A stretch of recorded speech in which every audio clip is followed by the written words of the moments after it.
I welcome you all to this very important investigative meeting. I want to state clearly that the ad hoc committee was set up to identify and proffer lasting solutions to the lingering challenges of oil losses and its implications on the Nigerian economy. The effect of crude oil theft cannot be overemphasized, and this has lasted for too long. As responsible citizens, it is our collective responsibility to see to the end of this hemorrhage that is happening to the oil sector of our economy. The ad hoc committee understands the very important position and role NNPC plays as a major stakeholder in the sector, and this all-important role has major impact in our economy as a nation.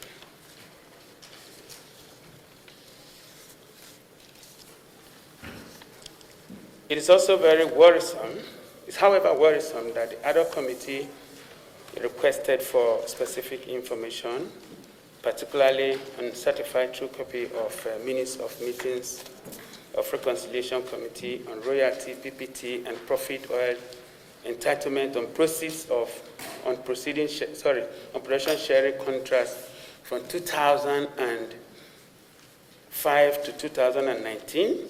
But after a long delay, the submission received was from 2003 to 2009, leaving out a chunk of the years that we are supposed to be looking at. I would like to bring your notice to the fact that in the course of this investigation, the ad hoc committee, through forensic analysis of several submissions from various stakeholders in the sector, observed huge discrepancies in the submission made by various agencies of government, particularly BPRO and NNPC.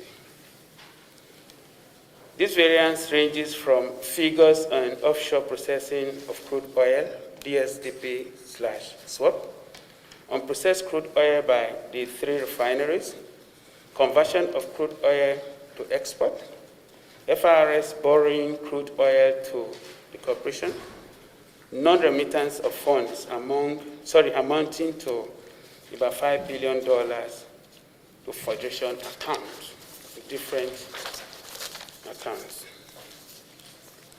Beyond the huge volume of crude proceeds but unaccounted for, there are other very worrying sources of crude loss or diversion that directly affect the nation's revenue. This is in the area of joint venture crude loss through underlifting of the nation's share of crude. Record has it that underlifting between 2005 and 2019, its average loss of about 106 million, so 604,000 barrels per day. This is right. The aforementioned are some of the areas the ad hoc committee would like to request some clarification as this meeting proceeds. Again, I want to welcome you all and hope for fruitful deliberation. You are welcome once again. But we're also happy to say today that those numbers in relative terms, from where it was in 2015 to today, there's significant decline in the losses that we suffer as a result of acts of other thieves or vandals in the country. And this didn't come from the blues. There were concerted efforts by the industry, by NNPC, and also by government security agencies to curtail those excesses, but they still do occur. We're also happy to share any data with you around our transactions.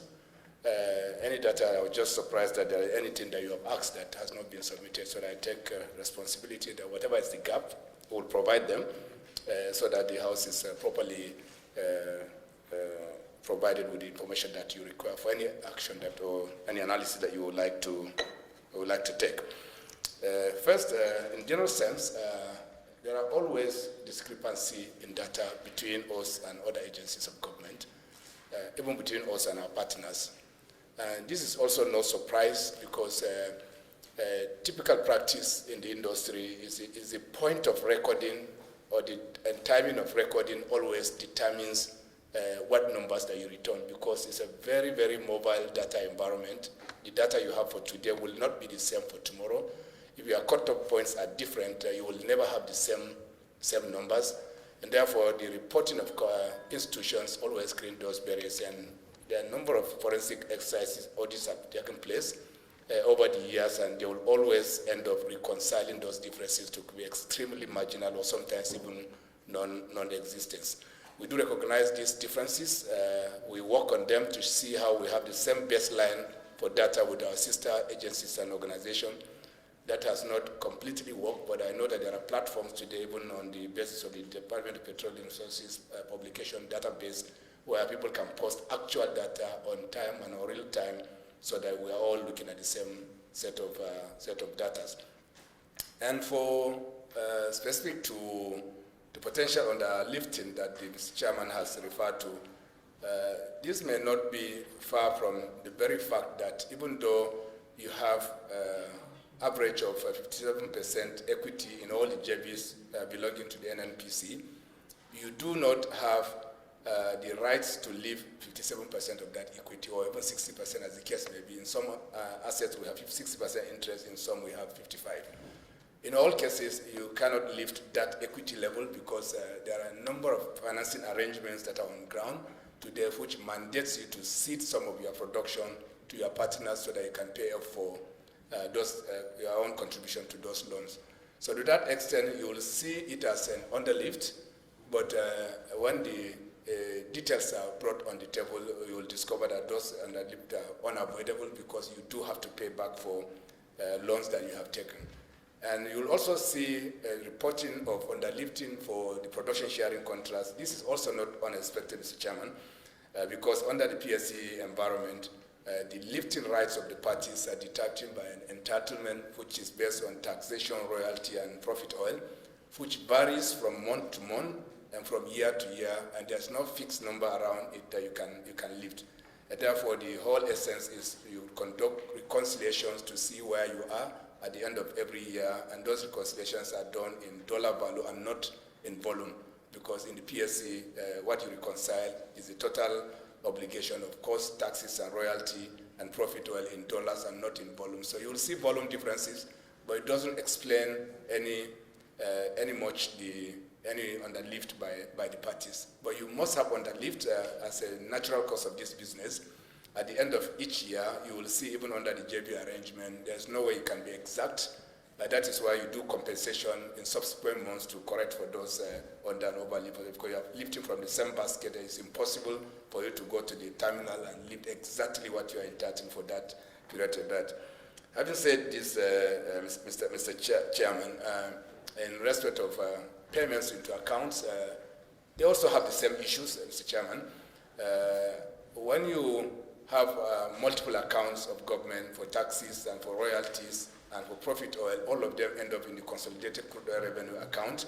So when you look at them in isolation, it will appear as if there's an underpayment or short payment of any of these accounts, but in reality, when the consolidated accounts are looked at, they will turn out to be correct. And very often, we also expect 100% payment of all the value of the crude oil. That is also not possible because of the existing fiscal arrangement that is in place, which mandates or puts the burden on NNPC to carry out certain projects of government and also to import product on behalf of all of us. And ultimately, the net value that you deliver to the Federation will be less than the value of the crude oil that you will see. So very often, auditors pick it off as under remittance, forgetting also the responsibilities that are there for you to bear all your costs before delivering to the Federation account. Otherwise, Mr. Chairman, we're happy to be here, very, very happy to be here, comrade, and we are ready to provide any other gap in the data that we have provided, and happily do so. And I'm sure that this also serves the purpose of this committee. Thank you very much, Mr. Chairman.